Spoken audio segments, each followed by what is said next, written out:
And the minority in Parliament has described as a necessary government's establishment of the COVID-19 National Trust Fund. President Akufo-Addo outdoored a committee to oversee the fund, which will raise money to support Ghanaians impacted negatively by the virus. But ranking member on Parliament's Defence and Interior Committee, James Agalga, says Parliament passed the NADMO Act, which established a disaster fund that has not been operationalized since 2016. He says government should rather use the NADMO Disaster Fund for this purpose and not a new body. He says the minority will kick against the establishment if it comes to Parliament.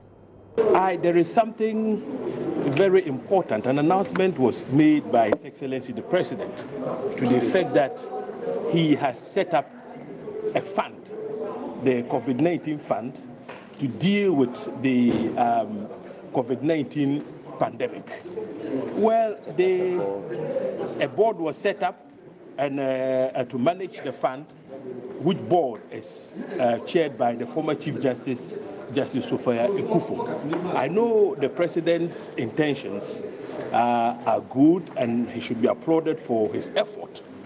But once again, when I pondered over the issue critically, I felt that this exercise of setting up a fund, a COVID-19 fund, was unnecessary in the first place. Why do I say so? You are all aware I had occasion to file a question directed at the Minister for the Interior to appear before this House and apprise the House of the status of the disaster fund set up under the NADMO Act 2016.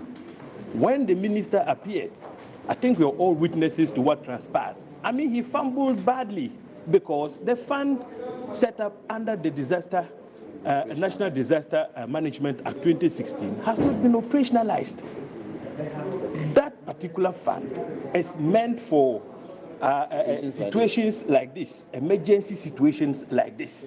So rather than set up a new fund which needs to be taken through the legislative process, a law would have to be enacted by Parliament to give legal effect to the COVID-19 fund. I am of the view that the National Disaster Management Fund that was set up in 2016 ought to be operationalized. And so, in short, the point I'm simply trying to make is that the setting up of a COVID-19 fund is duplicitous and thereby, I mean, unnecessary.